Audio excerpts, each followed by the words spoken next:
2, estoy bien, ¿no? Sobre la parte 2 de la inteligencia artificial o el desafío del siglo. Esta vez contamos con una invitada de la casa, en realidad una invitada que en realidad es más de la casa que invitada, que nos pone muy contento que esté acá de cara a la pantalla, porque siempre está un poco detrás de la pantalla o invisible, pero es la que hace posible casi todas las actividades que realizamos, pensamos, imaginamos en Lectura Mundi. Me refiero a Aurea Díaz, ella es socióloga de la UBA, docente de la UNSAM y coordinadora de la dirección Lectura Mundi de la Universidad de San Martín. Además de miembro, de algún integrante, de alguna manera, del Centro Ciencia y Pensamiento. Bueno, Aurea, muchísimas gracias y un placer escucharte. Hola, buenas tardes. Agradezco a Micaela y Hernán la invitación a exponer esta parte del libro de Saddam, y también voy a agradecer a Martín Bode, con el cual estuve intercambiando algunas cuestiones durante el fin de semana, que me ayudaron mucho para preparar la exposición. Voy a compartir una pantalla que me va a servir para ordenar un poquito la exposición. A ver...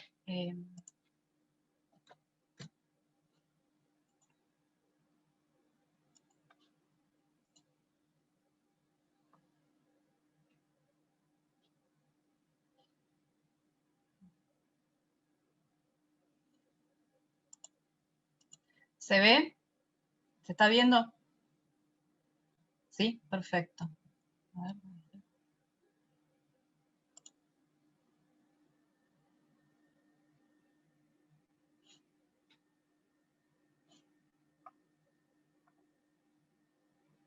Bien, bueno, la parte del libro de Saddam que me tocó exponer es la parte 2, cuyo título es El poder de denunciar la verdad.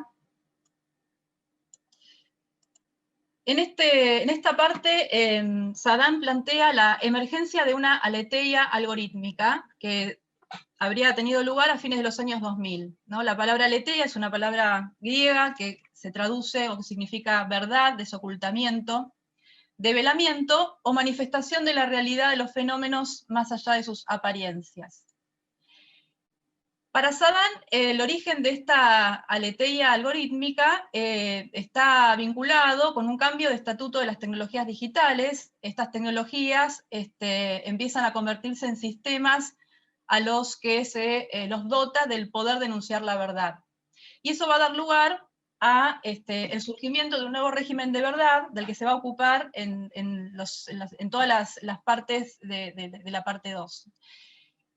Para él, esta situación tiene consecuencias performativas. El hecho de que la inteligencia artificial tenga este poder de enunciar la verdad tiene consecuencias performativas, porque está destinada a producir acciones, a que se tomen decisiones, a producir acontecimientos, ¿no? Los sistemas de inteligencia artificial evalúan y analizan multiplicidad de situaciones en tiempo real, y a partir de esa evaluación sugieren las acciones más adecuadas a ser ejecutadas, ya sea por los seres humanos o por los mismos sistemas. Este cambio del estatuto de las tecnologías digitales y su conversión en entidades que enuncian la verdad, se enmarca en lo que ya se trató en la parte 1, que es la era antropomórfica de la técnica, que es el momento en que los desarrollos tecnológicos vinculados con la inteligencia artificial empiezan a tomar el cerebro humano como un modelo y buscan tratar de imitar o duplicar su estructura y sus funciones, o algunas de sus funciones. Incluso, dice Saddam, esto viene acompañado del desarrollo de un nuevo léxico, un vocabulario que es tomado burdamente, dice él, de las neurociencias. Entonces, por ejemplo, se habla de chips sinápticos, redes de neuronas artificiales, etc. Esto es muy importante porque hay un cambio en la función de la técnica, ¿no? La técnica ya no tiene la función protésica que tenía en el pasado, que vinculada a asistir y complementar a los seres humanos, dadas sus limitaciones, sino que la técnica asume ahora funciones que buscan reemplazar al ser humano. Bueno, esto no está en este capítulo, pero está en la introducción y creo que puede servir para situarnos en la problemática. Es el antropomorfismo, que señala Saddam, tiene 3 características.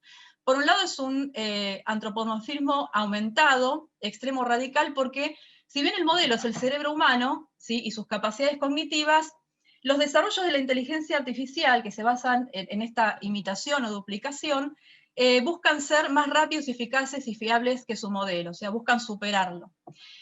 Por otro lado, es parcelario, porque dice que apuntan a, estos desarrollos apuntan a ocuparse de tareas específicas y solamente de algunas facultades cognitivas humanas, y finalmente es emprendedor, porque los desarrollos de la inteligencia artificial no solamente se pretende que tengan capacidades interpretativas, sino un poder capaz de emprender acciones de modo automatizado, ¿no? Incluso a largo plazo aspiran a una gestión sin errores de, dice él, la casi totalidad de los sectores de la sociedad. Bueno, entonces, como les había dicho, la parte 2 está abocada a describir y a problematizar esto que él llama la emergencia de un nuevo régimen de verdad, ¿no?, de la verdad algorítmica.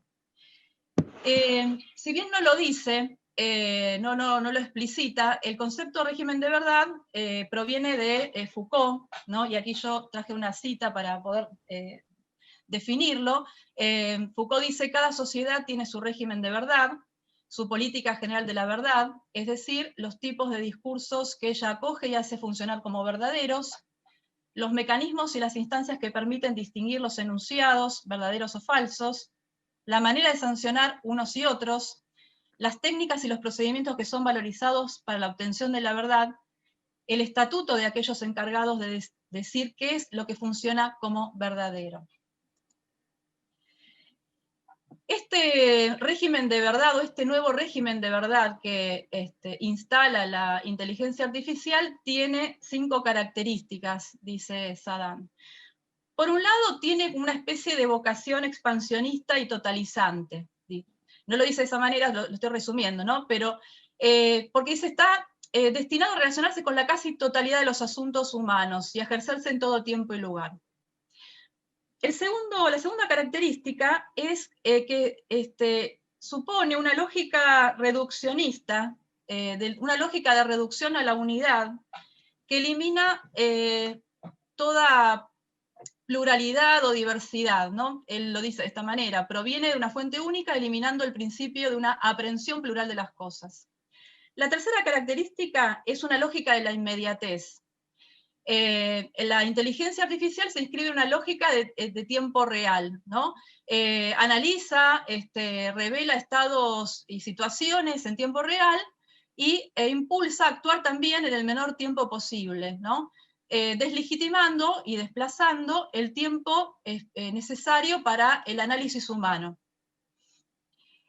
La cuarta característica es que la inteligencia artificial implica un principio de autoridad basado en la experticia.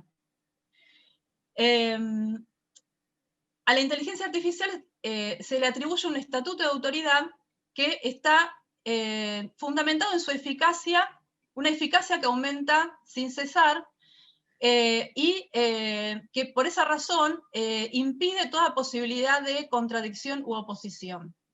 Y finalmente, la última característica se podría resumir como la exclusividad de un principio utilitarista o mercantilista. Es decir, todo el desarrollo de la inteligencia artificial se enmarca en un espíritu utilitarista y apunta a fines de optimización y a la satisfacción de intereses privados.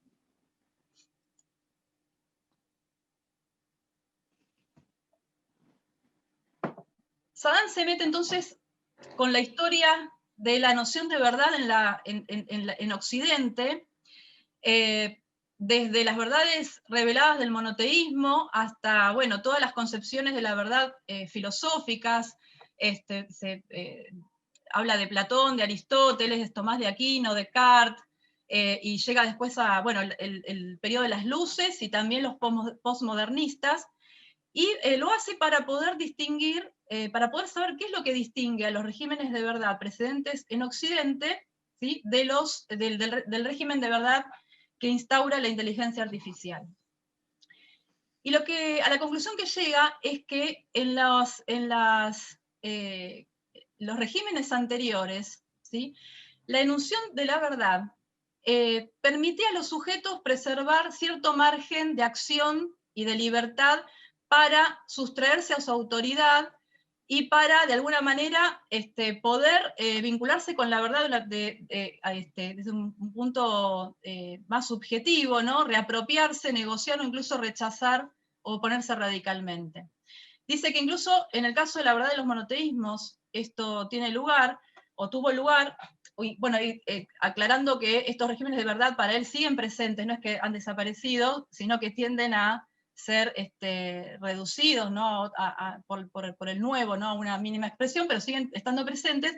En el caso de las religiones monoteístas, el sujeto puede, primero, no creer en esa fe, ¿no?, en esa verdad revelada, ¿no?, tiene esa capacidad de sustraerse a la verdad revelada de la religión, y si cree, como en el cristianismo, puede pecar, es decir, puede transgredir de alguna manera esa verdad y puede de esa manera preservar un espacio de libertad. En cambio, ¿qué pasa con la verdad algorítmica, ¿no? Él lo que dice es que la verdad que enuncia la inteligencia artificial proviene, o se supone que proviene de una experticia superior, de una capacidad o una calificación superior al ser humano para desarrollar esas actividades o tareas. Entonces, esta pretensión de una experticia superior anula esa licencia que concedían los anteriores regímenes de verdad, ¿sí? Y ahora lo único que le queda al sujeto por hacer es adecuarse lo mejor posible a la verdad enunciada por la inteligencia artificial, es decir, someterse de alguna manera.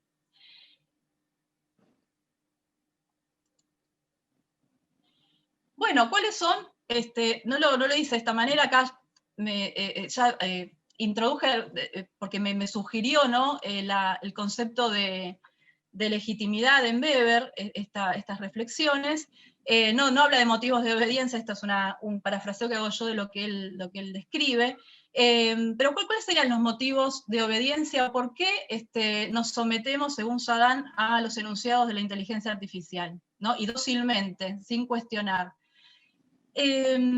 Habla de dos cosas: evidencia de superioridad y poder de revelación. Y es muy interesante el modo, sobre todo en relación a cómo trata el tema de la evidencia. Pero bueno, antes que nada, él dice, bueno, toda enunciación de la verdad goza de un prestigio suficiente y de una autoridad para imponerse. Eso ocurre con todas las nociones o todas las enunciaciones de la verdad, ¿sí? Pero lo determinante en el caso de la inteligencia artificial, y lo dice de esta manera y por eso no lo parafraseé, es la sensación compartida de que hay una evidencia, una certeza clara y manifiesta, que nadie podría poner en duda de que los enunciados de la inteligencia artificial son los más adecuados y confiables, dada la calificación superior de estos sistemas para elaborarlos, y además porque dan una respuesta correcta a cada cosa que ocurre en nuestras vidas y nos permiten actuar sin fallas, ¿no? Me interesa mucho el concepto de sensación porque es algo menos que una creencia. No hay una creencia en la evidencia, ¿no?, que puede estar fundamentada en algunas razones, sino hay una sensación de que hay una evidencia, de que hay que acatar las sugerencias, los consejos, las órdenes de estos sistemas de inteligencia artificial. Y además agrega que también hay un motivo que tiene que ver con el poder de revelación, que es una capacidad única, ¿no?, que se le atribuye a la inteligencia artificial de revelarnos situaciones, estados, fenómenos que escapan a nuestra conciencia, ¿no? Es decir, la inteligencia artificial puede en este caso claramente hacer, en los dos casos, ¿no? Claramente hacer algo que el ser humano, para el cual el ser humano estaría totalmente limitado. De esta manera, dice Sagan, los enunciados de la inteligencia artificial se presentan bajo la forma de una verdad absoluta, objetiva, indudable y definitiva. Bueno, como les dije, yo soy socióloga y bueno, no pude dejar de meter a Weber acá, y el concepto de la legitimidad de la dominación. Sin pretender desarrollar algo demasiado profundo y sofisticado, podríamos decir, ¿no? Para aclarar de qué estamos hablando, que bueno, Weber se pregunta, ¿no? ¿Por qué obedecen los dominados? ¿No? Y cuando se contesta esa pregunta dice, bueno, puede haber diversos motivos, puede haber motivos de intereses económicos, puede haber temor al castigo, pero lo determinante para Weber es la creencia en la legitimidad o validez de la dominación, ¿no? Y establece 3 tipos de legitimidad con sus propios motivos de obediencia, que no voy a desarrollar ahora: tradicional, carismática y racional legal. Bueno, obviamente no es trasladable absolutamente esta conceptualización de Weber, porque acá no estamos hablando de una dominación algorítmica. La dominación algorítmica erradica los vínculos humanos, ¿no? Weber está hablando de relaciones de dominación entre seres humanos, pero no obstante me parecía que podía servir para pensar un poco el tema. ¿Cuál es el principio de legitimidad de la dominación algorítmica? ¿No? ¿Qué es lo que autoriza a la inteligencia artificial a imponer su ley? ¿Por qué creemos en la validez de sus sugerencias, consejos, evaluaciones, mandatos? ¿Y por qué obedecemos en consecuencia, ¿no? Con esta creencia?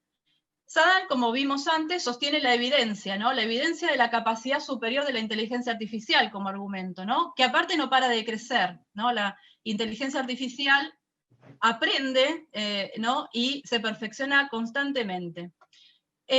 A diferencia del proceso humano de construir o acercarse a la verdad, ¿no? Que está sometido a las limitaciones humanas, a su falibilidad, a la cuestión de la duda, a la incertidumbre, la inteligencia artificial tiene el poder, la capacidad de enunciar una verdad de calidad superior, una verdad que es exacta o certera, infalible, objetiva y rigurosa.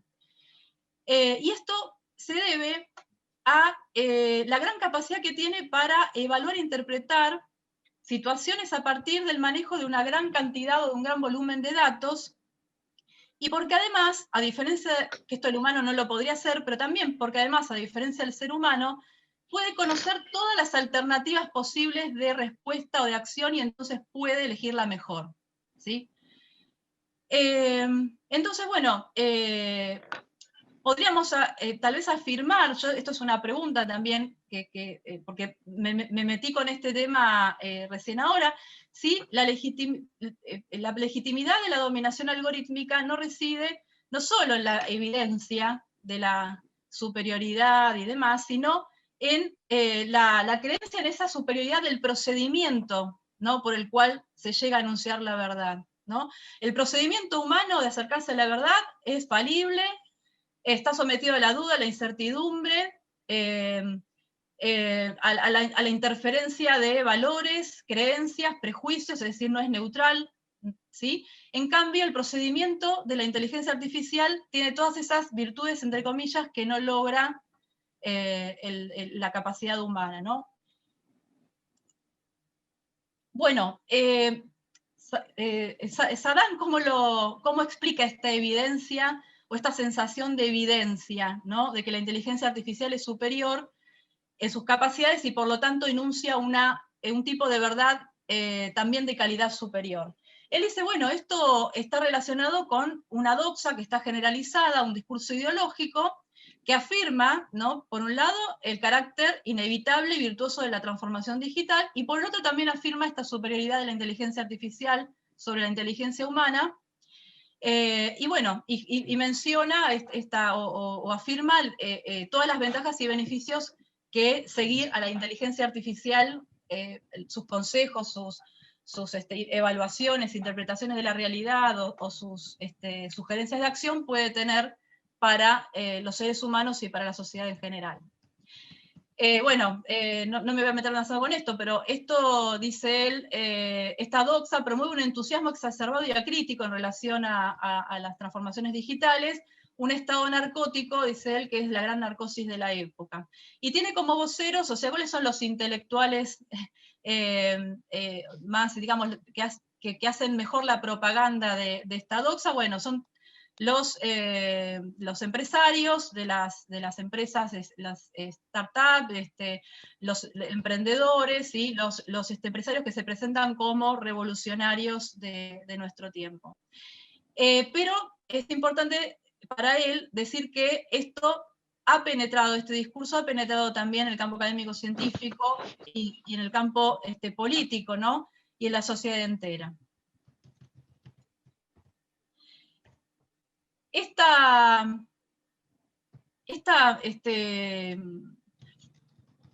Poder de la inteligencia artificial, denunciar la verdad y de alguna manera conducir la vida humana, ¿no? En un futuro, porque es la visión catastrofista que tiene Saddam sobre esto, es una utopía del tecnoliberalismo, ¿no? De construir una sociedad gobernada por datos. Por supuesto, él señala críticamente que tras esto hay fines mercantiles, utilitaristas que tienen que ver con los intereses económicos de la industria que está detrás de esto, pero también fines políticos, ¿no? Los fines políticos que tienen que ver con esto, con lo que acabo de decir, de instalar una gobernanza de la sociedad a través de los datos, a través de lo que ya va a tratar en la parte 3, una mano invisible automatizada. Lo cual implica la agonía de lo político, ¿no? Lo político pasa a ser superfluo o pasa a ser un mero marco de acompañamiento de estas evoluciones, ¿no? A través de la legislación que puede favorecer estos desarrollos. Y bueno, finalmente, justamente porque esta pretensión de denunciar la verdad tiene también una pretensión performática, ¿no? de generar acciones, influir en decisiones y producir acontecimientos, habla de un poder culminatorio de la inteligencia artificial, que está llamada, bueno, a orientar, conducir y gobernar los asuntos humanos, basándose en esta autoridad que tiene que ver con su superioridad de experticia, y desplazando y poniendo en peligro, y esto es muy importante en todo el análisis de Saddam en esta parte, él está muy preocupado por el futuro, ¿no? El futuro indica que los robots no nos van a eliminar como en las películas, pero sí nos van a gobernar, ¿sí? Y eso va a erradicar nuestra capacidad de juicio y de decisión. Este poder combinatorio tiene distintos niveles, que son los que después trata en los siguientes apartados de la parte 2, que implican diferentes grados de coacción y pérdida de autonomía del sujeto y de deshumanización, ¿sí? O sea que en estos niveles, desde el incitativo hasta el coercitivo, hay un increyendo de pérdida de autonomía y de deshumanización. Ahora vamos a ver uno por uno. Y lo que dice también, haciendo cada vez más oscuro el panorama del futuro, es que hay una tendencia histórica a que el último nivel, el coercitivo, vaya subsumiendo a los otros tres.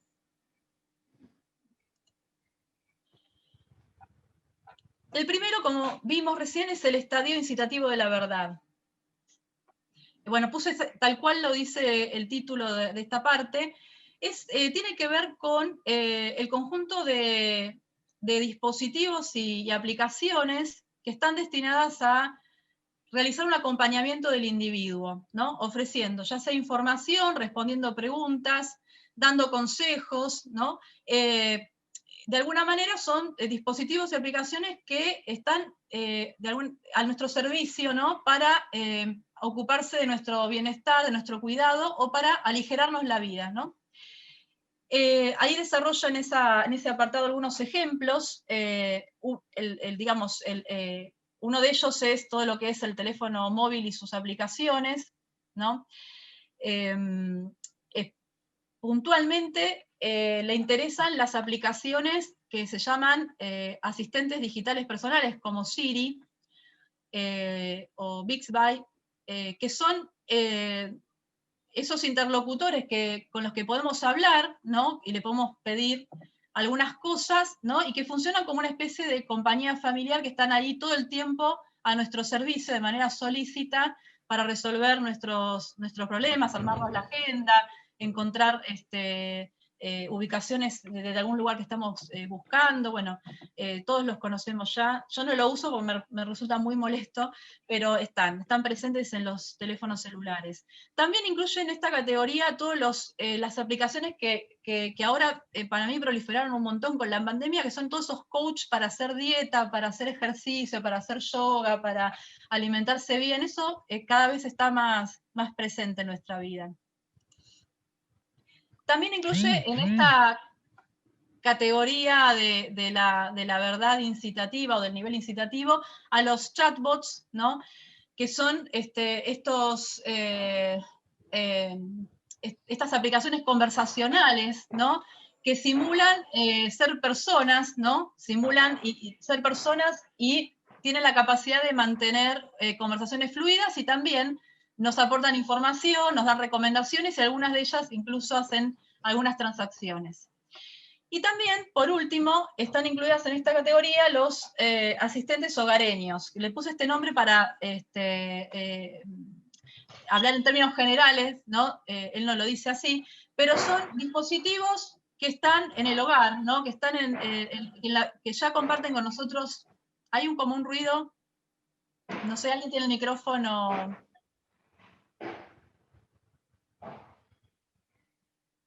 Bueno. Que son que son dispositivos que nos acompañan en la vida cotidiana, pero tienen como una relación más íntima, se podría decir, con los seres humanos. Él menciona ejemplos que a mí me dieron mucha gracia realmente leer los ejemplos. ¿Acá al lado?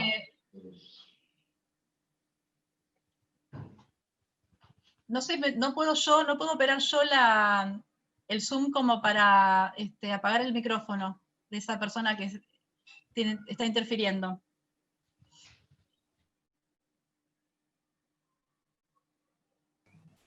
Listo, Aurea, sigue. Listo, gracias.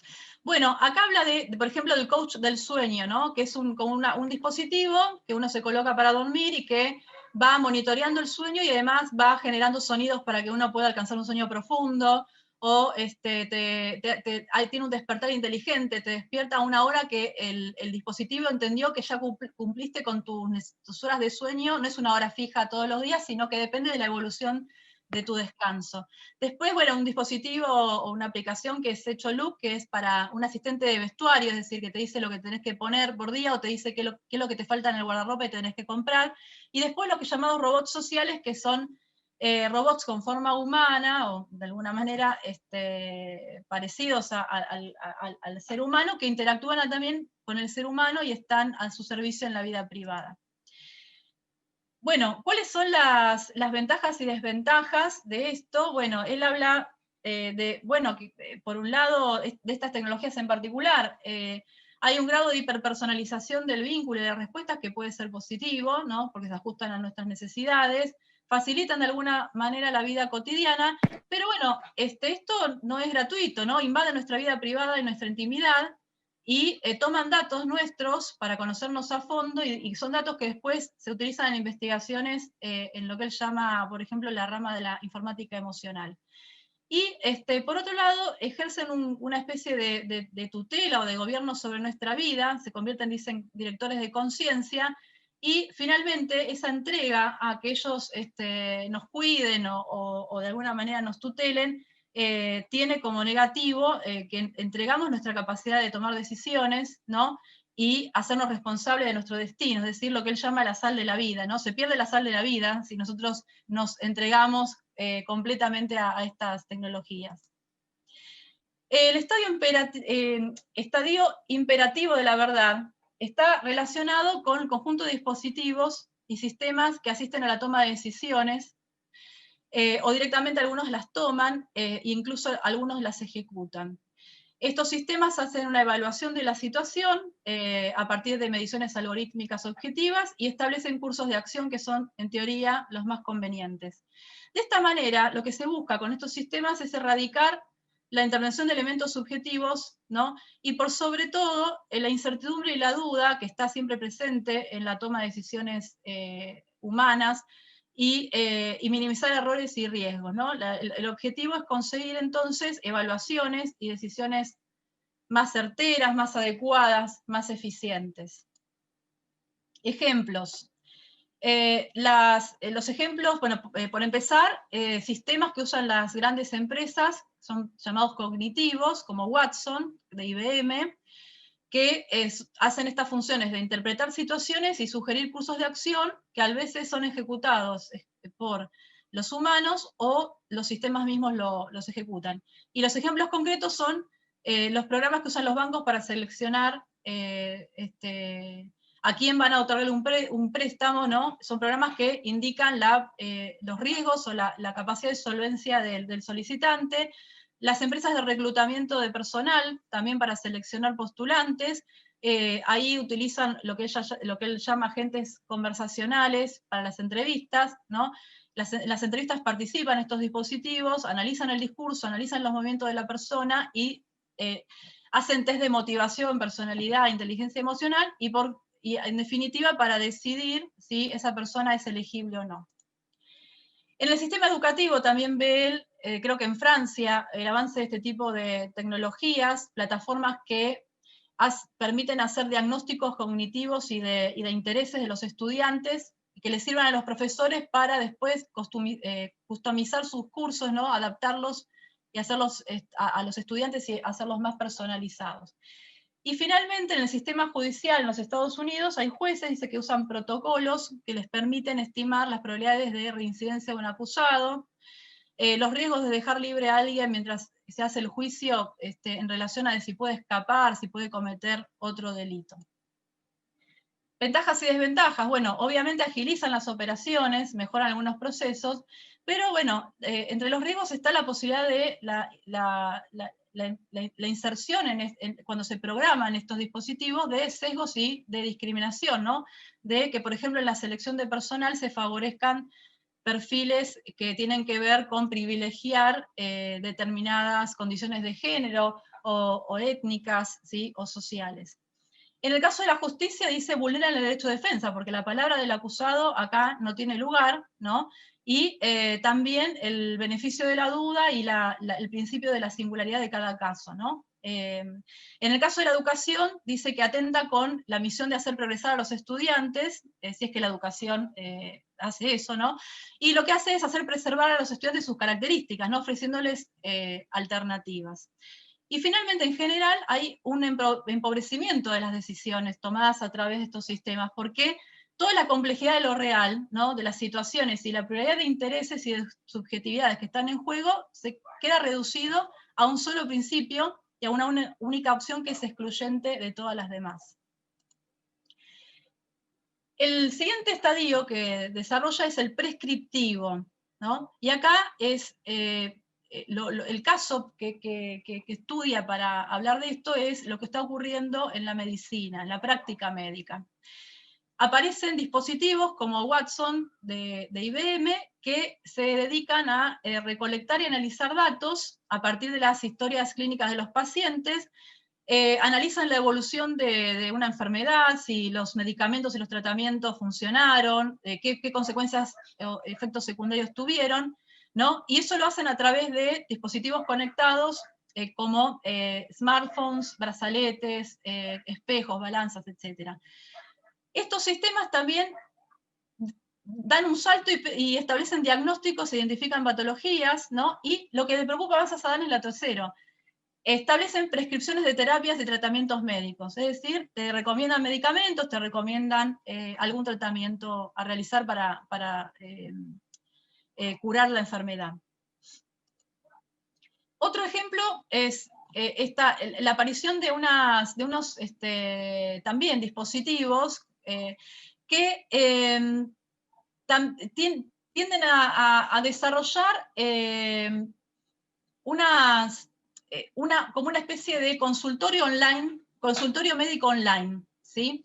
Que hace que a través de un seguimiento, justamente por instrumentos conectados, brazaletes, balanzas, monitores de sueño, toman datos, ¿sí?, de las personas, y cuando encuentran algún problema, te avisan para que vayas a hacer algún análisis de sangre o te recomiendan algún tratamiento.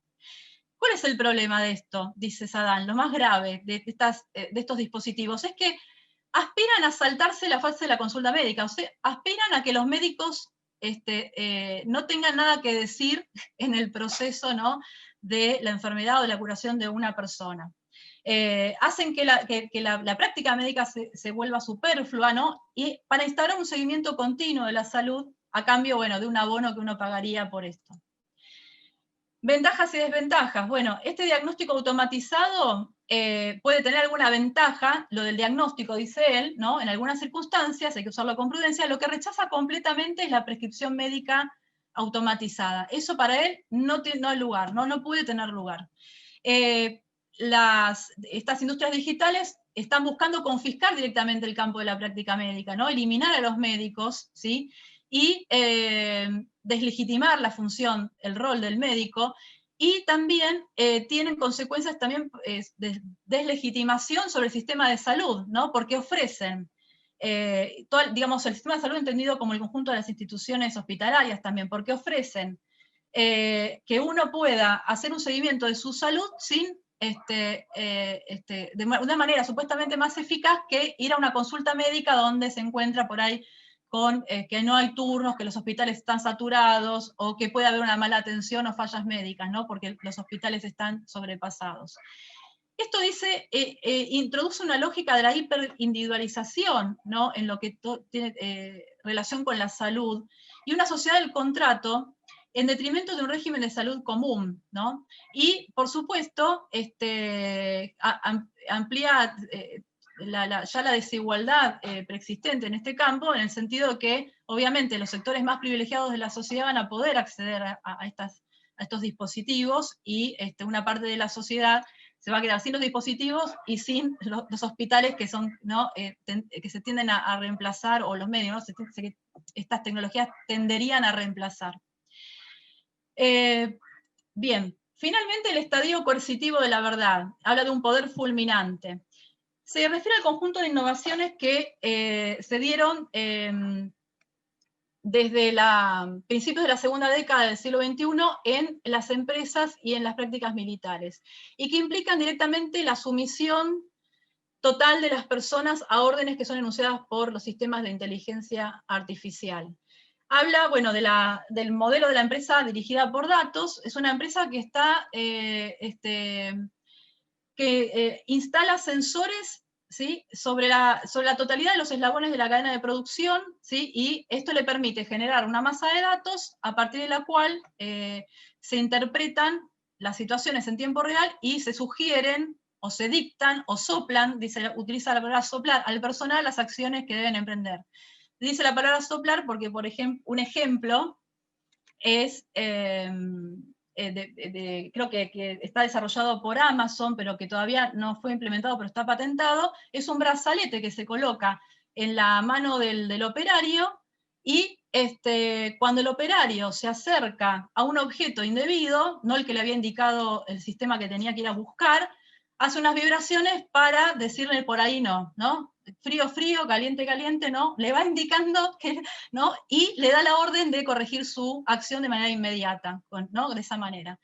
Entonces, lo que dice Saddam es que ya no se valora la iniciativa y la capacidad de creatividad o inventiva de las personas, de los trabajadores, como había pasado en el ciclo de transformaciones anterior, a principios de la década del 80, ¿no?, sino que se valora su disposición a actuar en feedback en relación a ciertas señales que dan los sistemas de inteligencia artificial. Se valora la capacidad de reaccionar, ¿sí?, a estas informaciones que se reciben, adecuando la acción, ¿no? Una plasticidad continua de la fuerza de trabajo. En el campo militar esto ocurre cuando aparecen drones muy sofisticados, ¿no?, que son ellos mismos capaces de detectar los blancos que hay que interceptar o eliminar, ¿no? Capaces de detectar al enemigo, ¿no? Y que entonces lo hacen en tiempo real porque evalúan las señales y las situaciones y dan órdenes a los que están telecomandando a distancia. Estos drones son pilotos que están a distancia, le dan órdenes para que tomen la decisión de disparar, ¿no? Y también el sistema contempla esta lógica de la inmediatez que hablábamos antes. El piloto no tiene lugar a pensar o a reflexionar si tiene o no que disparar. Lo tiene que hacer también en un tiempo inmediato. Y bueno, menciona que estos avances están yendo hacia una tecnología de armas letales autónomas o robots asesinos que en algún momento incluso van a eliminar del todo el factor humano en la decisión del disparo o del lanzamiento. Bueno, acá las ventajas no encuentra ninguna, claramente, son todas desventajas. Hay una subordinación simbólica y formal de los seres humanos a las ecuaciones. O sea, no hay nada para pensar ni para interpretar, no hay nada, solamente hay que responder rápido, ¿sí? Esto nos desposee de nuestra facultad de juicio y de decidir libremente, ¿sí? Esto es para él es el problema ético más importante de la inteligencia artificial que enuncia, o que tiene la potencia de enunciar la verdad. Implica una vigilancia extrema y un gobierno de los cuerpos, como nunca antes había podido llevarse adelante, porque estos sistemas están permanentemente analizando cada uno de nuestros movimientos, ¿no? Para establecer si estamos en el curso correcto y en el caso de que no, darnos la orden de corregir, ¿no? Y en el caso de los drones es preocupante porque se les ha otorgado el poder de dar muerte, ¿no? Por eso él habla de un poder fulminante en este estadio coercitivo de la inteligencia artificial, porque la muerte del sujeto autónomo implica, ¿no? Y también la posibilidad de quitar la vida. Bueno, para cerrar, voy a ir rápidamente. ¿Cuáles son los dilemas éticos que ya vimos, de alguna manera están expresados en cada uno de los estadios, ¿no? Cuando hablamos de las desventajas? Bueno, fundamentalmente para Saddam corre peligro de muerte nuestra capacidad de juicio y de decisión, ¿sí? Nuestra capacidad de autodeterminación. Para él el juicio es una de las capacidades más importantes. Esto lo toma de Hannah Arendt. Dice que el juicio es nuestra capacidad de definir lo que es justo y lo que es injusto, lo feo, lo bello, lo bueno y lo malo, ¿no? Que es una capacidad fundamental. Y menciona que esto es producto también de una autoenajenación de los seres humanos. O sea, los seres humanos, o la humanidad, hemos llegado a este punto en que hemos dotado a la inteligencia artificial una capacidad que permite la prescindencia de nosotros mismos, o sea, que no contemos más, digamos, que no sea importante nuestra existencia. Por lo menos en el campo de gobernar, tomar las decisiones, ¿no? sobre nuestros asuntos individuales y también colectivos. El tecnoliberalismo con esto propone, dice, con estos avances, un horizonte teleológico que es instaurar un mundo perfecto, donde no haya error, donde no haya falla, donde ya no haya, digamos, ningún tipo de accidente, ¿no? Que estorbe, un mundo perfectamente regimentado por la verdad de la inteligencia artificial, que es una verdad, como dijimos, absoluta, definitiva, o que se presenta, ¿no? Como una verdad absoluta, definitiva, e inevitable, y que entonces él también, tomando a Hannah Arendt, tiene una función tiránica y puede, dice también en el texto, llevar a nuevas formas de autoritarismo. ¿Qué hacer, ¿no? Frente a esto? Bueno, él desconfía de las soluciones políticas, por empezar, ¿no? Porque dice, bueno, justo no es en esta parte, lo voy a retomar después, pero dice que la política está totalmente cooptada por los intereses privados del complejo tecnoindustrial y científico, ¿no? Relacionado con la inteligencia artificial, y que la política no hace más que favorecer a través de legislación estos avances, ¿no? Pero también está desconfiado de las soluciones que provienen de la ética, o de proponer para evitar esto una fiscalización o una vigilancia ética de la inteligencia artificial. Dice, esto no va a alcanzar para defendernos de esta potencia fulminante, ¿no? que está llamada a desarrollarse, ¿no? Con los avances en el futuro. Y esto en particular, no porque la ética no sea importante, sino porque él dice que el uso de la ética, en estos casos, cuando se habla de comités de ética que analizan y regulan, buscan vigilar, regular, controlar los avances de la inteligencia artificial, la noción de ética que está en juego es una noción muy limitada, ¿no? Que es la defensa de una libertad negativa, es un concepto que él toma de Isaiah Berlin, es una libertad totalmente individual, ¿no? La libertad o la defensa de la vida privada o de los intereses particulares, ¿no? Frente a poderes abusivos, en este caso serían los de la inteligencia artificial. Es una libertad defensiva, dice él, ¿no? Entonces, por ejemplo, las cuestiones que plantean los comités de ética, ¿no? En relación o coherentemente con este modo de ver la ética, son, bueno, cuestiones de la protección de datos personales o defensa de la vida privada. Pero él dice, los dilemas son mucho más profundos, no alcanza con esta fiscalización ética. Los dilemas son mucho más profundos y estos sistemas nos van a quitar nuestra facultad de juicio y libertad de acción, ¿sí? Nos van a ocupar nuestro lugar, ¿sí?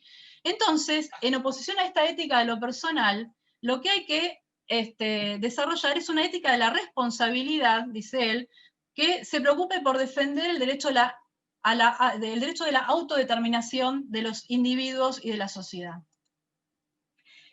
Por otro lado, dice que también sería bueno tener una teoría crítica de la técnica, ¿sí? Como la que hizo la Escuela de Frankfurt, ¿no? Que señale los aspectos opresivos y opacos de estos avances, pero que también no es suficiente, ¿no? Igualmente no descarta que esto sea necesario. Es necesario y dice también debe incluir una crítica del complejo tecnológico, académico, industrial y político que trabaja para propagar este antihumanismo radical. Pero no es suficiente la crítica, ¿no? La teoría crítica. Lo que es necesario, y acá es muy radical, creo que es la postura consecuente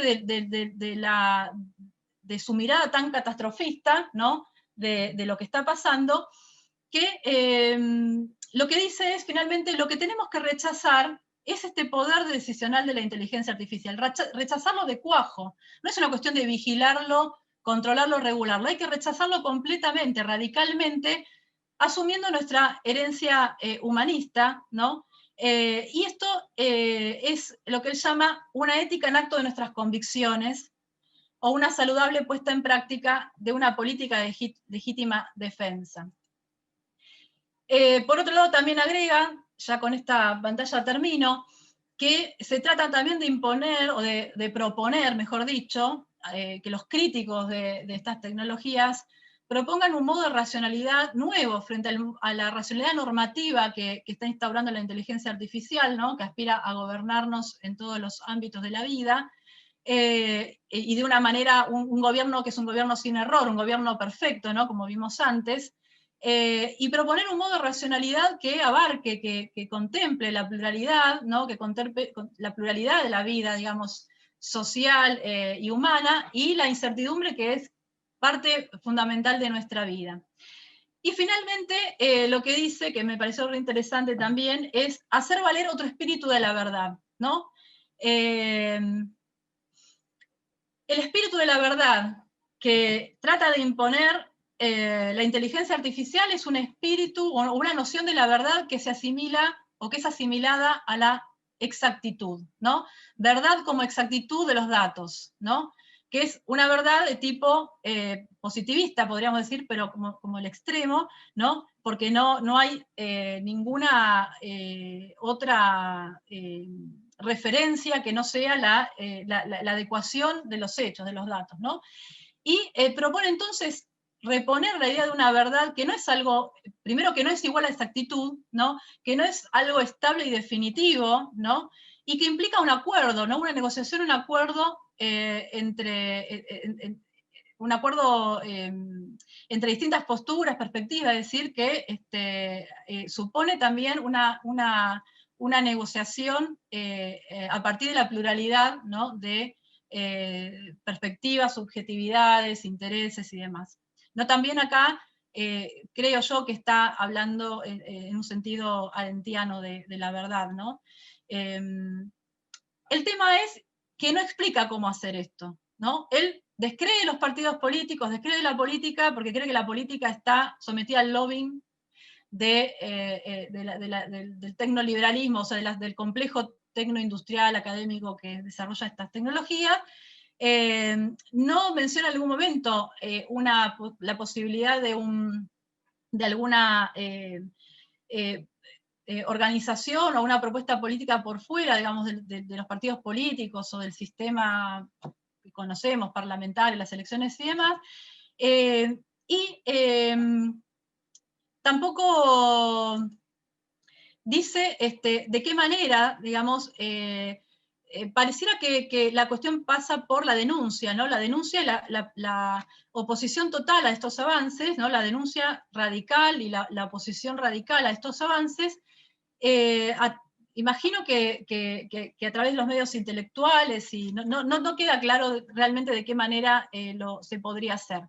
Y por otro lado, parece un poco difícil, ¿no?, de ver cómo sería practicado este rechazo absoluto a este poder decisional, ¿no?, y denunciar la verdad de la inteligencia artificial, ¿sí?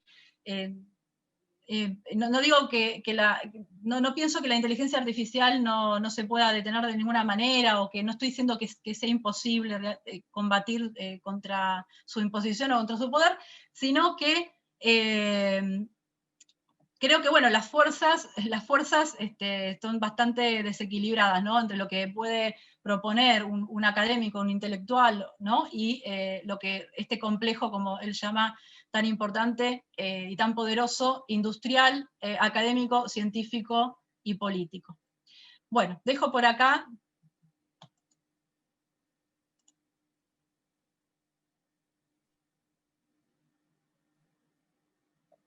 Bueno, Aurea, muchísimas gracias. Ya me escuchan, ¿no? ¿Sí?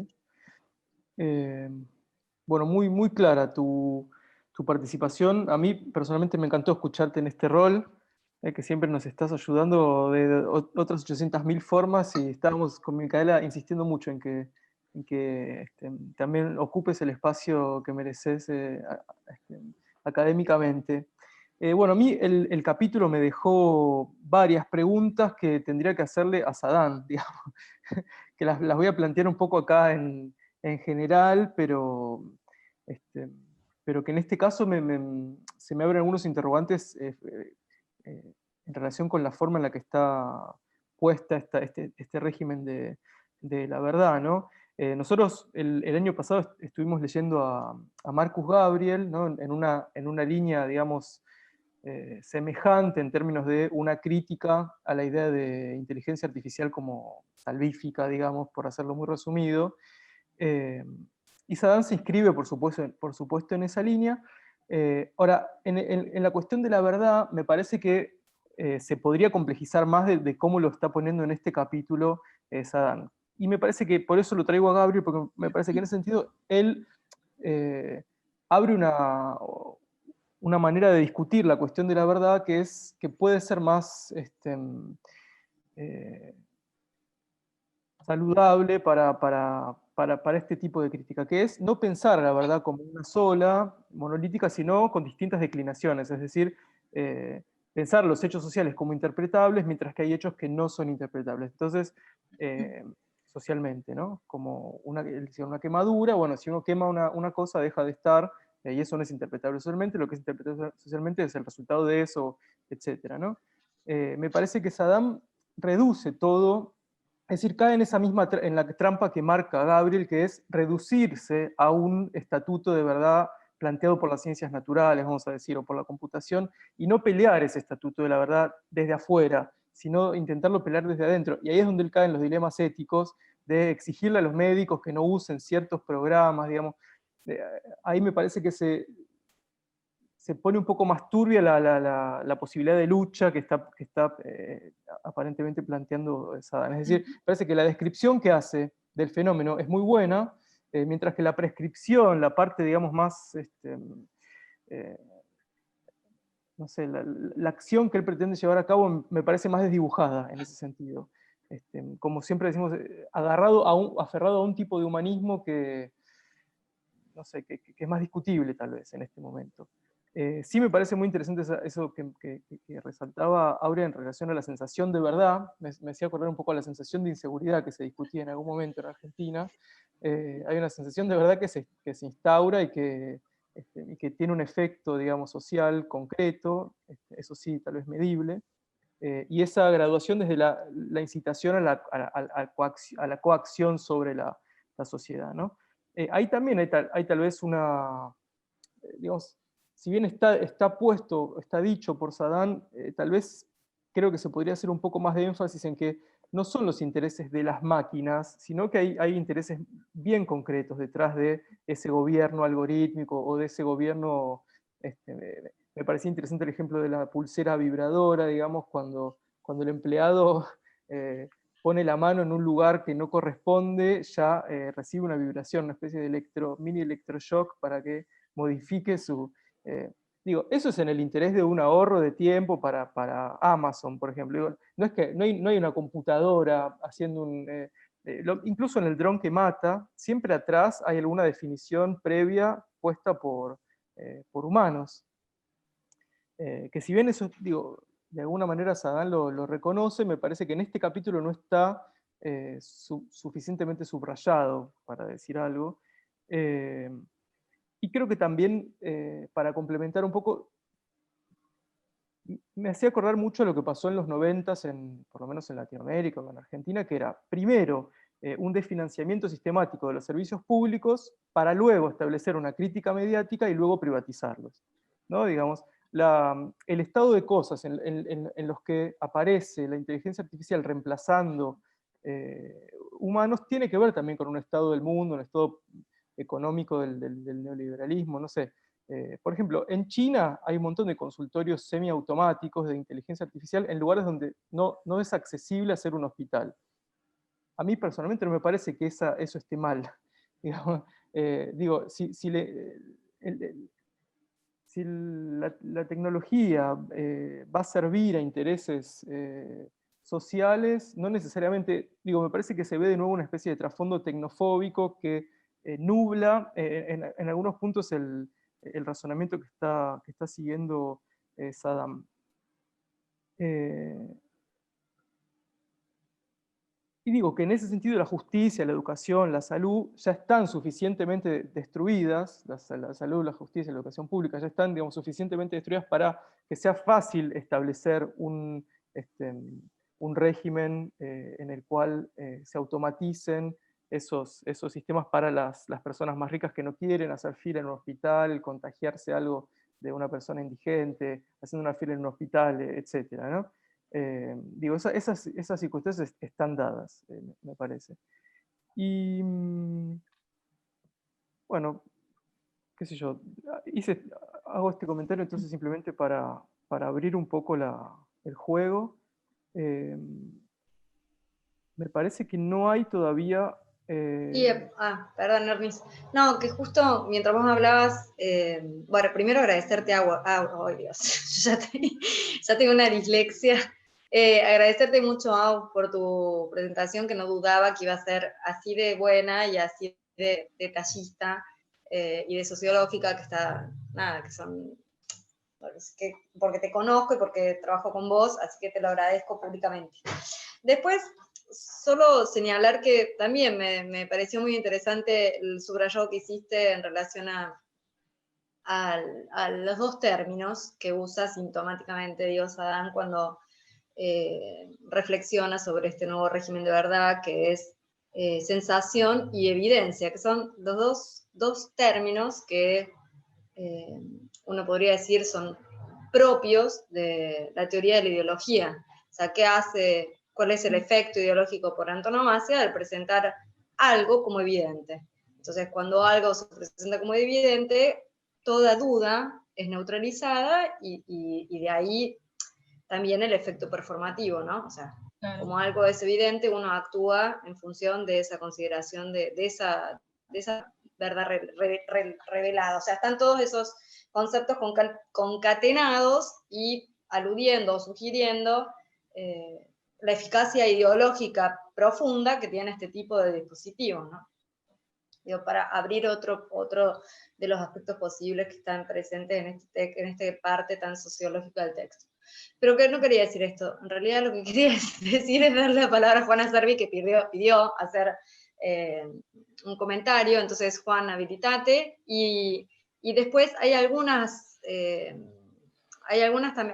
también comentarios de Lucía Faraudo que luego levantaremos. Ahora tomo nota, perdón.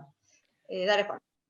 Bueno, muchas gracias, Mica, Hernán. Felicitaciones, Aurea, por la exposición. La verdad que coincido con lo que dijeron recién los compañeros. Muy claro, muy interesante. Escuchándote y en función a la lectura de Saban, un poco lo que pensaba también, y como Hernán, ¿no? Habría cosas que habría que preguntárselas al propio autor, pero, digamos, hoy aprovechando tu rol, preguntarte a vos un poco también, digamos, qué pensás. En función de este concepto de régimen de verdad, yo lo pensaba en función de la eterna tensión entre público y privado, pero tal vez desde un nuevo lugar, o no tan nuevo, pero que me parece que vale la pena mencionar, respecto a cómo toda esta tecnología, y hay un régimen de verdad que por supuesto viene a acentuar esta tendencia, toda esta tecnología lo que viene a imponer es la eliminación de la división entre público y privado, en el sentido de que la seguridad pública reclama la eliminación de todo lo privado. Es decir, la privacidad, como ya ha sido varias veces dicho, es hoy un sinónimo de sospecha. Y entonces, tal vez, si vos no considerás que es un buen momento para retomar viejas discusiones, clásicas discusiones en torno a lo público y privado, pero con un nuevo cariz, que es esta tensión entre público y privado, pero a la luz de los algoritmos, de las tecnologías y de los discursos que sitúan cualquier intención de tener algo privado, una cuenta en ProtonMail, por ejemplo, como ya sinónimo de lo peligroso o de lo enfermo. En este punto solo menciono un ejemplo de temas que yo trabajo muy de cerca, que son las cuestiones de violencias, terrorismo y demás. Por ejemplo, hay muchísimos estudios sobre terrorismo que sugieren que un indicio para prevenir acciones terroristas es detectar personas que tengan conductas solitarias. Y a mí me parece fascinante, o sea, totalmente preocupante, pero fascinante también, ver cómo, por ejemplo, se criminaliza la soledad. Y cómo, en realidad, la soledad hoy adopta distintas declinaciones que, por ejemplo, también implican no tener redes. Es decir, ser solitario también implica, bueno, el tipo no tiene Facebook, no tiene Instagram. Entonces, ¿cómo se va construyendo todo un discurso que avala, eventualmente, políticas muy concretas que avanzan sobre personas que sencillamente no tienen o no quieren tener ese tan alto grado de exposición que nos dotan las redes sociales? Entonces, un poquitito comentar esto y en todo caso saber qué pensás vos sobre esto, y nuevamente muchas gracias por el encuentro.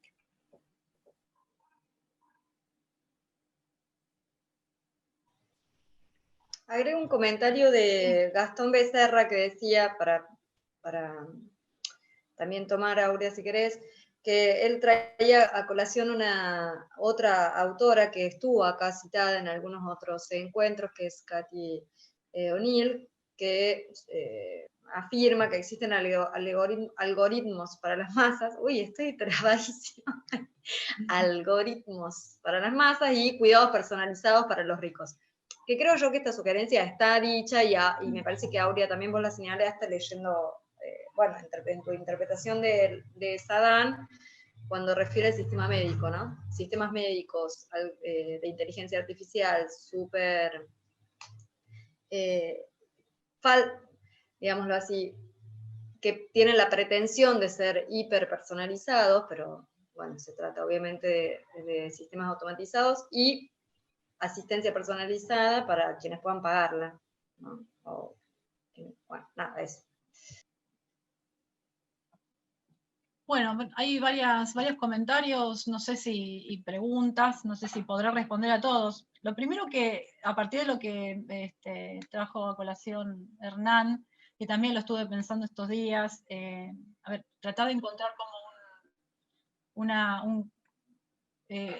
similitudes y semejanzas, de alguna manera, entre el planteo de Saddam y el de Marcus Gabriel, que es quien, digamos, inspiró la creación de este centro Ciencia y Pensamiento.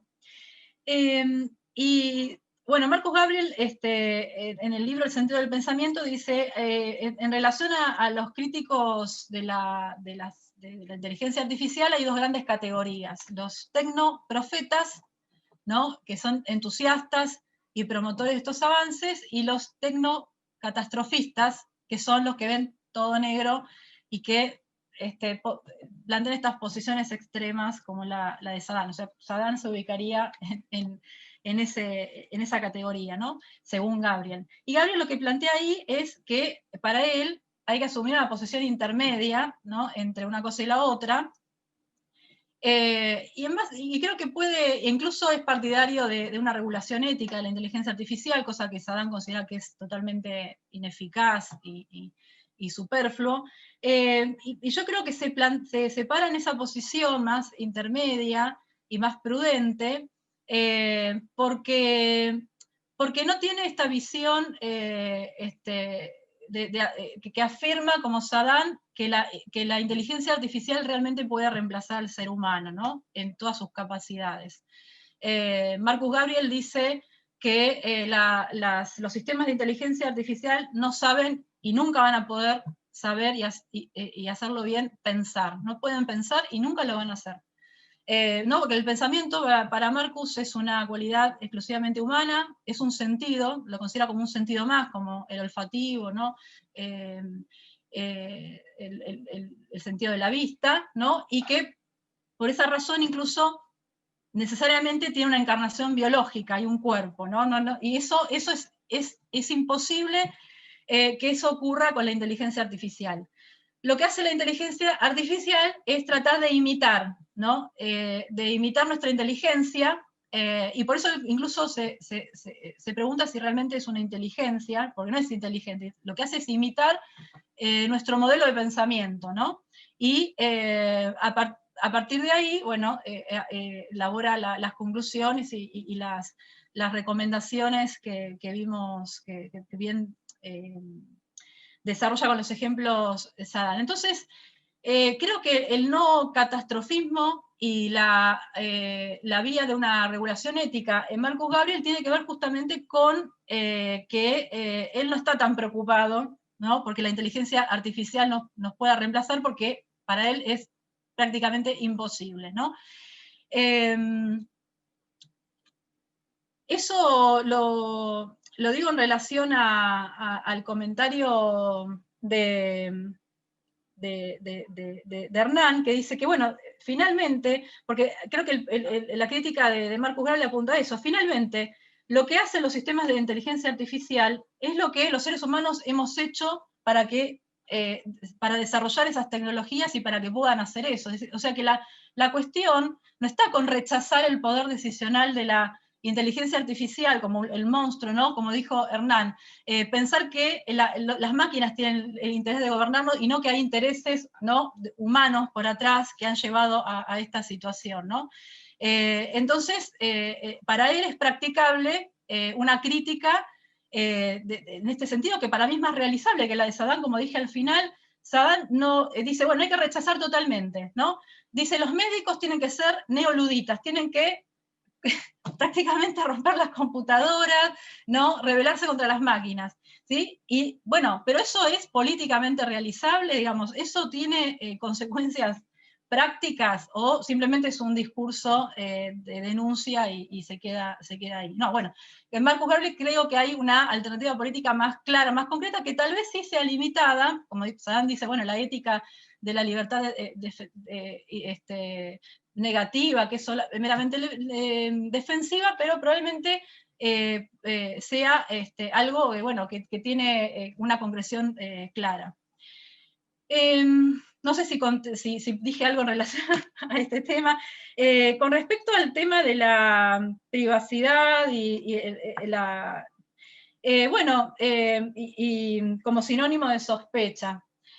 Yo no trabajo temas de seguridad y y privacidad, y no sigo de cerca esos desarrollos, pero bueno, claramente Sagan está planteando que la inteligencia artificial, bueno, tiene una penetración importante en nuestra vida cotidiana, en nuestra intimidad, cuando habla de las tecnologías de tipo incitativas, ¿no? Las tecnologías que están en el hogar y demás, y con esta prácticamente,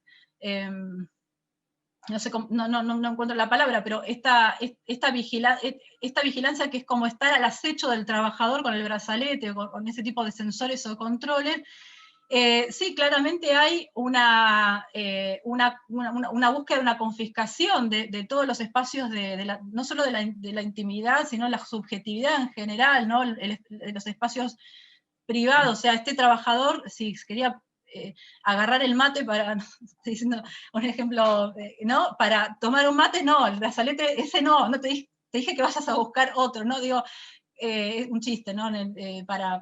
Porque realmente me parece que si es así, es terrible en el sentido de el aplastamiento de toda esfera individual, subjetiva, íntima del sujeto. Y de todas maneras, vos les hablabas, Juan, de la criminalización de lo privado o de las disidencias, como mencionó Mario ahí, de los disidentes de las tecnologías, y yo creo que antes que eso hay una condena social hacia el que no tiene WhatsApp, hacia el que no tiene Facebook, ¿no? O sea, antes que la criminalización que puedan ejercer estos sistemas, o los sistemas políticos o industriales relacionados con esto, está que el hecho de que esta doxa de la que habla San, este discurso ideológico, ¿no?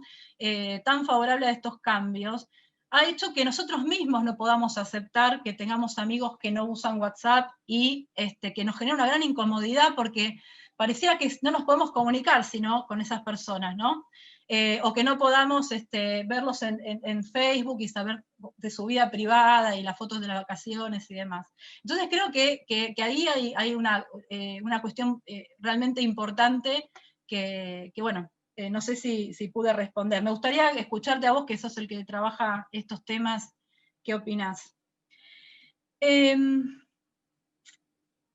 Y bueno, creo que no sé si hay alguna, si contesté lo que comentaron Hernán, Mica y Juan, y no sé si hay alguna otra. Mario quiere hacer un Mario comentario. quería Perdón. hablar. Bueno.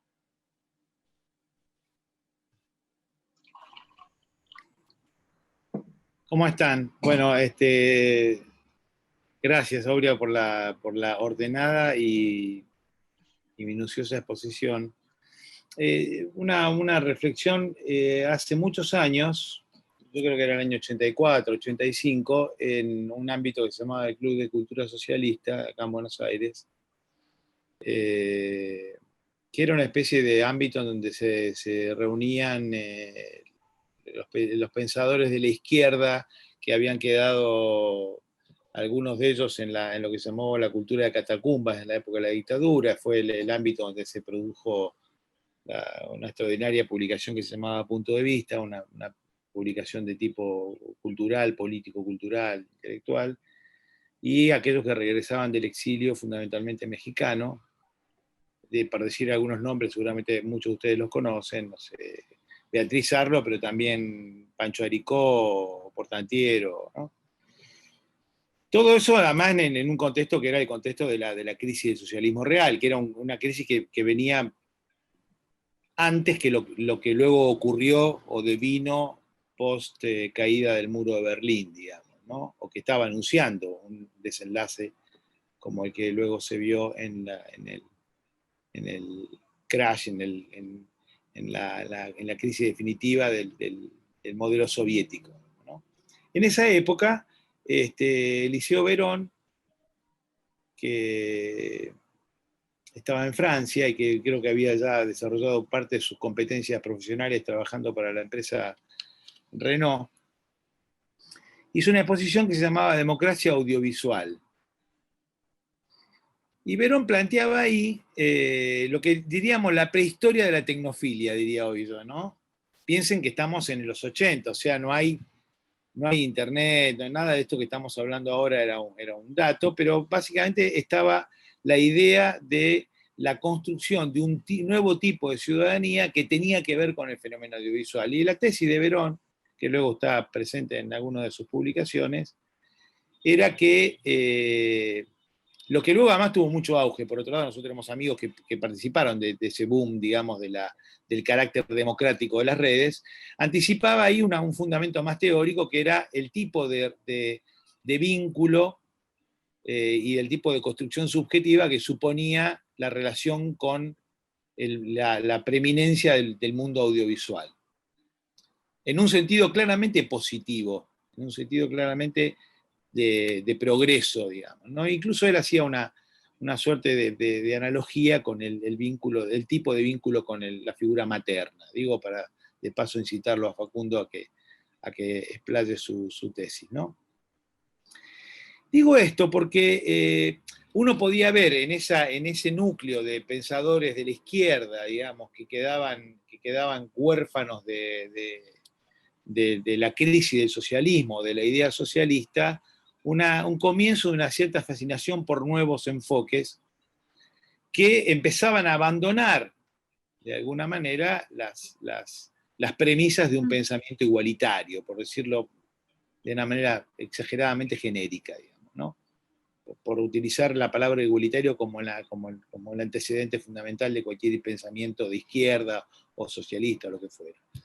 Digo esto porque cuando uno ve la propuesta política de Saadán, o la propuesta, incluso hoy tuvimos una conversación con Marcus Gabriel, con Aurea, y cada vez que uno habla con Marcus Gabriel, siente que está frente a un filósofo, pero al mismo tiempo de un operador político, ¿no? De un tipo claramente que está interviniendo en lo que llamaríamos la vía europea para parar esta escalada, digamos, del tecnoliberalismo, ¿no? Y esa vía es una vía que intenta ponerle frenos por el lado de los comités de ética. Efectivamente hay una velocidad y una resistencia, o un intento de resistencia pública, estatal o interestatal, en la movida que uno advierte en Europa, y que tiene Marcus Gabriel claramente un personaje. De hecho, muestra, su último libro que nos muestra se llama Progreso Moral en Tiempos Oscuros. O sea, él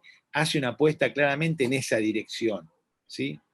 Saadán, como es francés y no tiene la euforia alemana, digamos, porque Alemania tiene hoy la conversación con Marcus era una conversación con alguien que está eufórico por el éxito alemán, por decirlo de alguna manera, ¿no? Es decir, la inversión para también traerlo a Facundo acá, la inversión, a Facundo Roca, la inversión del lamento del anacronismo de los alemanes de la década del 40 del siglo XIX, invertida en un elogio del avance alemán, ¿no? Del éxito alemán, ¿no? de la vía racionalista y moralmente intachable de un triunfo, de un espíritu, y esa es la palabra concreta, que no va a ser derrotado por este movimiento. Entonces, mi pregunta o mi observación es,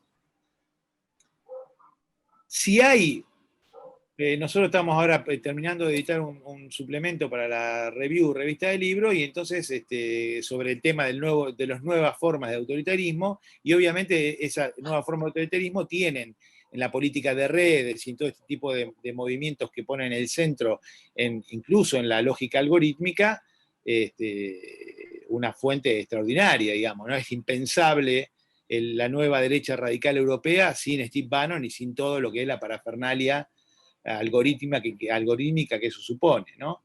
Entonces quiero decir, una reflexión que tenemos en uno de los artículos del suplemento, que es de un italiano que se llama Pasquale Serra, él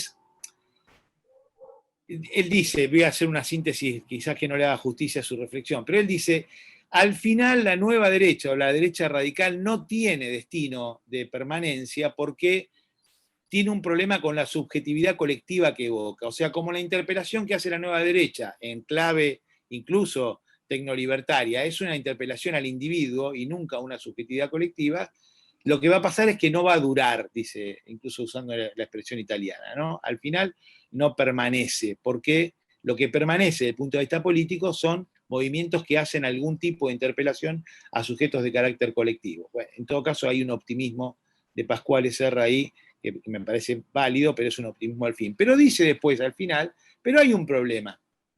Y el problema es que enfrente, o sea, cuando esa derecha radical se demuestre insuficiente, se demuestre efímera, porque no puede durar, no hay enfrente una reformulación de un modelo alternativo a esta derecha radical. O sea, lo que hay enfrente es la misma crisis del socialismo real que evoqué al comienzo de esta presentación, que solo lo que encuentra es estas fórmulas progresistas que intentan oponer conceptos morales a esto que es del orden claramente material. Y entonces termino esta reflexión con algo que me tiene absolutamente impactado hoy particularmente, que es un fragmento de una conversación que ocurre en un Zoom que se hace público a través de un Facebook, en donde la ministra de Educación de la Ciudad de Buenos Aires dice abiertamente, refiriéndose al problema de la educación, lo dice la ministra de Educación, o sea, la responsable del área de la ciudad, y se refiere al problema de la educación, en todo caso de la Ciudad de Buenos Aires, dice, el problema de la educación son los institutos de formación docente, que dependen obviamente de ella, porque la jurisdicción de la formación docente es claramente federal, por lo tanto es de cada distrito. ¿Y por qué dice eso? Es la formación, o sea, los institutos, y por lo tanto la formación, porque la formación sería, y digo, cargando un poco las tintas, una especie de fábrica de ideología que tiene como objetivo bajarle línea a los estudiantes, a los alumnos.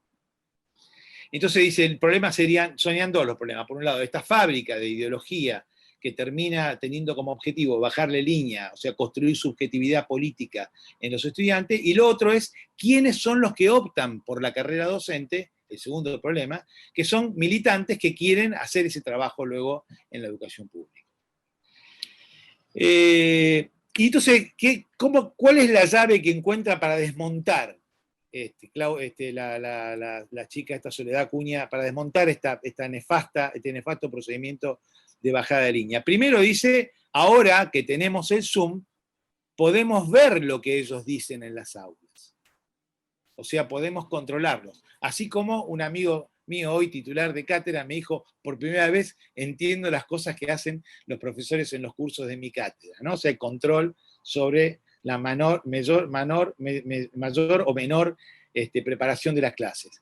Y dice, ahora los podemos controlar y lo que tenemos que hacer es denunciarlos, en la línea de lo que planteaba Juan, pero en un esquema claramente más doméstico, pero bien efectivo, ¿no? Denunciar esa bajada de línea que quiere convertir a nuestros estudiantes, etcétera, etcétera, etcétera.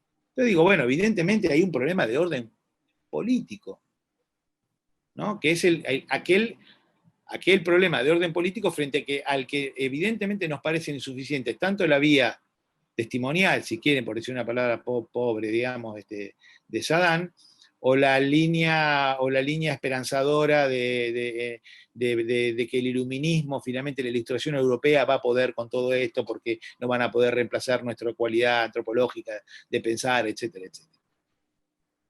La libertad de cátedra no existe, Silvia. Se terminó. Se murió la libertad de cátedra. Entonces digo, me parece a mí, y vuelvo sobre Pascual, que dice esto de la insuficiencia de una respuesta alternativa, porque en realidad retoma una vieja idea que nosotros tampoco leímos tanto, pero entendimos en parte, que es el planteo que hace un pensador de la izquierda italiana que se llama Mario Tronti, que dice, el problema no es si se va a terminar o no la vía burguesa de reproducción de la vida, sino que desde el pensamiento alternativo, desde el pensamiento igualitarista, desde el pensamiento de la izquierda, no ha habido una capacidad para construir unas formas de vida realmente alternativas a las formas burguesas. Y yo creo que finalmente lo que pone en cuestión el triunfo del tecnolibertarismo, o el tecnoliberalismo, como querramos llamarle, es que enfrente solo se generan actitudes defensivas. Por eso la disidencia digital me parece realmente interesante, porque es, digamos, una cosa que cada hora que Lucía habla de Foucault, algo que decía Foucault también cuando se refería al poder, y es que lo que no tolera el poder es claramente la indiferencia. O sea, quizás por el lado de una negación, en el sentido, si quieren, marxista del término, negación de este estado de cosas, haya que pensar que esa sea una verdadera alternativa que pueda ser el germen de una forma de construcción de formas de sociabilidad distintas a estas, en donde efectivamente la ciudadanía se ve profundamente restringida al algoritmo. O sea, ¿cómo vamos a ser ciudadanos que exigimos derechos si estamos fuera de esas redes? Muchas gracias, Mario. Bueno, abrís como 75 líneas de pensamiento y estamos sobre la hora, pero a mí me gustaría, más que decir algo yo, ceder la palabra a Facundo Chamorro, que volvió en imagen para, entiendo, ampliar su comentario, ¿no? Facundo. Hola, ¿se escucha? Hola, hola, hola. Hola. Se escucha, Facundo, así que habla tranquilo. Ah, bueno, bueno. Dale. Están llamando por teléfono. Gracias, Aurea, por la exposición. Sí, efectivamente, el comentario de lo que escribí en el chat sobre el grado de conciencia en términos de la ciudadanía, en términos de usuarios de esta inteligencia artificial, sobre los grados de conciencia o no que hay a la hora de aceptar términos y condiciones, digamos, ¿no? Es decir, uno hace clic en aceptar términos y condiciones y efectivamente desconoce en términos alienantes a qué está accediendo, ¿no? Entonces, cuando dicen que la inteligencia artificial, por medio de la psicología conductivista o accional, no sé qué grado de conciencia hay del usuario respecto a qué está dando acceso, digamos, ¿no? Más bien efectivamente lo que sucede es que cuando uno hace clic en una pantalla, hay un mecanismo de necesidad que se pone en juego, se desencadena un proceso de necesidad que evidentemente, mediatizado por la técnica, se articula como una demanda, es decir, hay allí en ese dedo que pulsa en la pantalla una demanda y que da como resultado de esa operación un deseo humano, ¿no? Es decir, que lo que entiendo, que la inteligencia artificial no solo es algo que resuelve un problema práctico, ¿no? Sino que está en juego, digamos, un mecanismo de satisfacción humana. Está en juego la satisfacción humana. Eso me parece que es un nudo importante de pensar, ¿no? No es solo a los fines prácticos, sino que hay una satisfacción pulsional, una satisfacción en los modos de gozar de los seres humanos que todos estos dispositivos y las inteligencias artificiales se prestan su servicio, digamos, ¿no? Para muchos que ven que se encuentran huérfanos en el sentido social del término, de encontrar, de producir o de estar en el lazo social, de conseguir un amor, de tener el lazo social en términos amistosos, de la capacidad laboral. Bueno, Internet, la inteligencia artificial, los dispositivos, son un espacio donde el sujeto puede alojarse y encontrar satisfacciones que el mundo real lo ve imposibilitado, digamos, ¿no? Entonces, hay todo un circuito de la satisfacción que por medio de la inteligencia artificial y los dispositivos digitales o tecnológicos le permiten a los sujetos sortear esas imposibilidades, ¿no?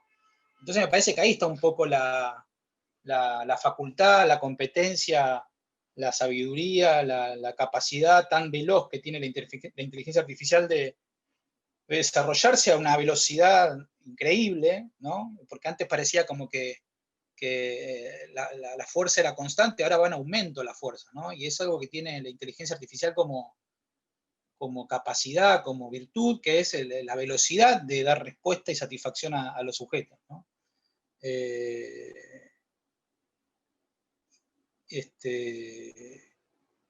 Me parece que la vertiente de la satisfacción que se pone en juego es para pensarla, ¿no? En términos libidinales, en términos eróticos.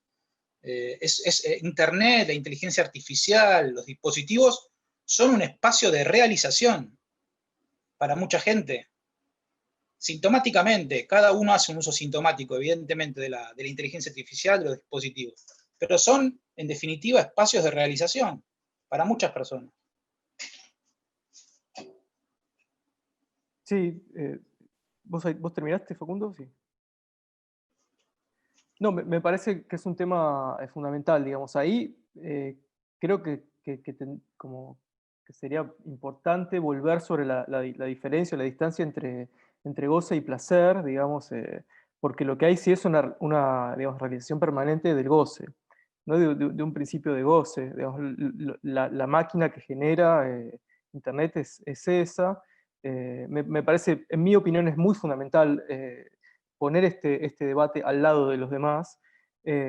Y también otro efecto, digamos, simultáneo de la digitalización, que es que Saddam también lo trae, que es un poco la patologización de lo humano en términos de imperfección, ¿no? de una forma de imperfección siempre perfectible a través de mecanismos artificiales,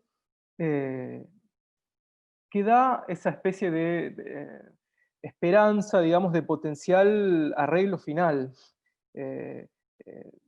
funcionamiento perfecto, efectivo final de lo humano, es decir, un día dejar de ser una, digamos, máquina deseante, imperfecta, siempre vacía, sino algún día estar completo. Ese parecería ser un poco el tipo de ansiedad que enciende el uso de redes sociales o cierta forma de la inteligencia artificial. Ahora, también lo que está planteando Saddam es, además de eso, digamos, la otra parte es cómo actúa por nosotros, digamos, la máquina, cómo a la vez, digamos, acciona por nosotros, pide lo que nos falta, no solo nos vuelve, digamos, adictos a una espuma de goce, sino también actúa, digamos, por nosotros. Me parece que, qué sé yo, bueno, que este capítulo abre una serie de complejidades y que ese establecimiento de lo humano como imperfecto, pero no imperfecto en un sentido romántico, digamos, que se podría también retomar, sino imperfecto en un sentido negativo, es lo que hace que aparezca esta ministra que traía Mario, ¿no? Que pueda decir, no, el problema son las personas que se forman, que en realidad son militantes, la educación sería mejor impartida si se impartiera objetivamente, entonces denuncien. Ahí se devela un dispositivo político muy burdo, pero bueno, esto también porque es la ciudad de Buenos Aires, es así un poco. Pero en fin, estamos un poco pasados de hora, yo entiendo que hoy a las 4 había que ser un poco más puntuales, entonces no sé si hay algún otro comentario. Facundo Roca.